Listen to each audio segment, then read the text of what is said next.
സംസാരിക്കാനും മെസ്സേജിക്കാനും ആരുമില്ല, അത് ഒറ്റപ്പെട്ടിരിക്കുന്നവരാണോ? നിങ്ങൾക്കായിട്ട് ഒരു ആപ്പ് ഞാൻ പരിചയപ്പെടുത്തി തരാം. ജിൻഡ. അല്ല, കിട്ടില്ല ആപ്പാണ്. ആണുങ്ങള് പെണ്ണുങ്ങളെ തപ്പി പോണ്ട, കുണ്ടന്മാർക്കുള്ള ആപ്പാണ്. കുണ്ടന്മാരി കളിയാണ്. ഒരു സംഭവം ഉണ്ടായി. പിന്നെ നമ്മുടെ ഭാഗത്തുനിന്ന് ഒരു പുള്ളിക്കാരൻ വന്ന് ചുവന്ന കാറിൽ കയറുന്നു. ചുവന്ന കാറിലുള്ള ചേട്ടൻ ഇവനെ കൊണ്ടുപോയി കല്ലറപാലോട് ഏരിയയിൽ കൊണ്ടുപോയിട്ട് പ്ലക്കിക്കൊണ്ടിരിക്കുന്നതിനിടയിൽ രണ്ടുപേര് വരുന്നു. രണ്ടുപേര് വന്നതിന്റെ വീഡിയോ എടുക്കുന്നു. എന്നിട്ട് ഈ പ്ലക്കാൻ കൂടെ പോയ ചേട്ടന്റെ തുണി ഊരിയ ഫോട്ടോകൾ എടുത്തിട്ട് ഭീഷണിപ്പെടുത്തുന്നു. പുള്ളിക്കാരന്റെ 3 പവനോളം വരുന്ന സ്വർണം മോട്ടിച്ചുകൊണ്ട് പോകും. തെളിവുണ്ടോന്ന് ചോദിക്കും. ഇത് കോഴിക്കോടല്ല മോനെ, തിരുവനന്തപുരമാണ്. തെളിവുണ്ടോന്ന് എന്റെ കയ്യിലൊന്ന് ചോദിക്കും. തെളിവുണ്ട്, നമ്മൾ വെഞ്ഞാറമൂട് പോലീസ് സ്റ്റേഷനിൽ ഞാൻ പറഞ്ഞുതരും. കണ്ടോ?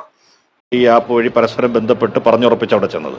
അങ്ങനെ ഹോമോസെക്ഷൽ ആക്ടിവിറ്റീസിന് വേണ്ടി എൻഗേജ് ചെയ്യുന്ന ഒരു സമയം മറ്റ് 2 പേർ ഇതൊന്നും അറിയാത്തതുപോലെ സംഭവ സ്ഥലത്തേക്ക് കടന്നു വരികയും അവർ ഇയാളോട് ഷൗട്ട് ചെയ്ത് സംസാരിക്കുകയും ഇതിനോടൊപ്പം തന്നെ ഇയാളുടെ ചില ദൃശ്യങ്ങൾ ഫോണിൽ പകർത്തുകയും ഒക്കെ ചെയ്തുകൊണ്ട് അവരും ഒപ്പം ഈ കാറിൽ സഞ്ചരിക്കുകയും കൈകൾ രണ്ടും ഇവരുടെ ടീഷർട്ട് തന്നെ അഴിച്ച് കൂട്ടിക്കെട്ടുകയും ഒക്കെ ചെയ്ത ശേഷം ഇയാളുടെ കൈവശമുണ്ടായിരുന്ന 3 പവനോളം മാലയും മോതിരവും സ്വർണ്ണാഭരണങ്ങൾ ഊരി വാങ്ങി സുമതി വളവ് എന്ന് പറയുന്ന പാലോടിനടുത്തുള്ള വന പ്രദേശത്ത് കൊണ്ട് ചെന്ന് ഇറക്കി വിടുകയുമായിരുന്നു ചെയ്തത്. പരാതിക്കാരനെ കയറ്റിക്കൊണ്ട് പോയ വാഹനം ഇതാണ്. മുക്കുന്നൂർ വെച്ച് ഇങ്ങനെ ആപ്പ് വഴി പരിചയപ്പെട്ടതിന് ശേഷം അയാൾ വരികയും വന്ന് ഇറങ്ങി കാണുന്നു. കണ്ട് 1-2 പ്രാവശ്യം അങ്ങോട്ടും ഇങ്ങോട്ടും പോയിട്ട് ഇതിനകത്ത് കയറ്റിക്കൊണ്ട് പോകുന്നത് ഈ വാഹനത്തിലാണ്. സ്വർണ്ണ മോഷണ കേസ് മാത്രമായി മാറേണ്ട ഒരു കേസിനെ ഒരു വലിയൊരു തട്ടിപ്പ് സംഘത്തിനെ പൊക്കിയിരിക്കുകയാണ് വെഞ്ഞാറമൂട് പോലീസ്. ഗേ ഡേറ്റിംഗ് ആപ്പ് വ്യക്തമായിട്ട് കണ്ടോളൂ. ഗ്രിൻഡർ എന്ന് പറയുന്ന ഈ ഗേ ഡേറ്റിംഗ് ആപ്പാണ്. ഡേറ്റിംഗ് ആപ്പ് ഉപയോഗിക്കുന്നവർക്ക് ഒന്ന് സൂക്ഷിച്ചു വെച്ചോളൂ. ഡേറ്റിംഗ് ആപ്പ് എന്ന് പറയുന്ന ഒരു ആപ്പ് ഡൗൺലോഡ് ചെയ്യും. ആ ഡൗൺലോഡ് ചെയ്തപ്പോൾ ഇതിന് സമീപ പ്രദേശത്തുള്ള കുറേ സമാന സ്വഭാവത്തിൽ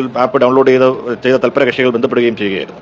അപ്പോൾ അതനുസരിച്ച് ഈ യുവാവിനെ ആറ്റിങ്ങൽ വെഞ്ഞാറമൂട് റോഡിൽ മുക്കന്നൂർ എന്ന് പറയുന്ന സ്ഥലത്തേക്ക് വരാനും സ്വന്തം വാഹനമുണ്ടെന്നും അവിടെ വെച്ച് മീറ്റ് ചെയ്യാമെന്നും പറഞ്ഞതനുസരിച്ച് ഈ യുവാവ് അവിടെ ചെല്ലുകയാണ്. യുവാവ് അവിടെ ചെല്ലുമ്പോൾ കാറിനുള്ളിൽ ഡ്രൈവർ കൂടാതെ മറ്റാൾ കൂടി ഉണ്ടായിരുന്നു. ആരും തന്നെ ഇതുവരെ ഇതുമായിട്ട് തട്ടിപ്പിന് വിധേയരായവരായി പരാതിയുമായി മുമ്പോട്ട് വന്നിട്ടില്ല. പക്ഷേ ഇവരുടെ അറസ്റ്റിലായവരുടെ ഫോണുകൾ പരിശോധിച്ചതിൽ നിന്നും നമുക്ക് പലരും ഇവരുടെ ഈ കെണിയിൽ കുടുങ്ങിയതായിട്ട് മനസ്സിലാക്കാൻ കഴിഞ്ഞിട്ടുണ്ട്. ഹോമോസെക്ഷൽ ആക്ടിവിറ്റീസ് ഒക്കെ ആയിട്ട് ബന്ധപ്പെട്ടിട്ടുള്ള കാര്യങ്ങളായതുകൊണ്ട് വന്ന് പരാതിപ്പെടാൻ മടിക്കുന്നതാകാം എന്ന് കരുതുന്നു. രാത്രി നമ്മൾ സംസാരിക്കുകയാണില്ലേ പെണ്ണില്ല നമ്മൾ വിളിച്ചുകൊണ്ട് കിടന്നിട്ട് കണ്ണി കണ്ട ഇതേപോലെ മുഞ്ചി ആപ്പുകളിൽ കേരളമായി സൂക്ഷിക്കുക. ഈ 4 താഴെകളും ഫോട്ടോകളും ഒന്ന് ആലോചിച്ച് വെച്ചേക്കുക.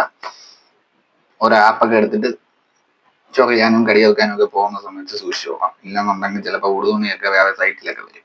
അപ്പൊ സൂക്ഷിച്ചാൽ ദുഃഖിക്കണ്ട. ആപ്പിൽ പോവാതെ ആരുടെങ്കിലുമൊക്കെ എന്തെങ്കിലുമൊക്കെ ഫ്രണ്ട്ഷിപ്പ് ഉണ്ടാക്കടേ. അതാ ഈ പോയി കഴിഞ്ഞാൽ മറ്റേ കോൽക്കളിയും തപ്പുകളിയൊക്കെ ആയിട്ട് ഇങ്ങനെ കിടക്കാം. ഇതേപോലെ സൂക്ഷിച്ചാൽ ദുഃഖിക്കണ്ട.